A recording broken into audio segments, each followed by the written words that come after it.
扎扎跳，意思是活蹦亂跳，也指躁動不安。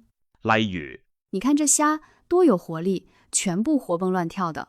你睇啲蝦幾生猛，全部扎扎跳嘅，囉囉攣。意思是有事牽掛或等待結果，導致內心煩躁、不踏實的狀態。例如，這件事搞得我整天忐忑不安，不知道該怎麼辦才好。呢件事搞到我成日囉囉攣，唔知點算好，搞搞震。意思是瞎鬧、胡搞一通。例如，你不要在這亂搞，影響大家聽課。你唔好喺度搞搞震，影響大家聽課。濕濕碎，意思是小意思，不值一提。例如，那幾百塊對你來說小意思了。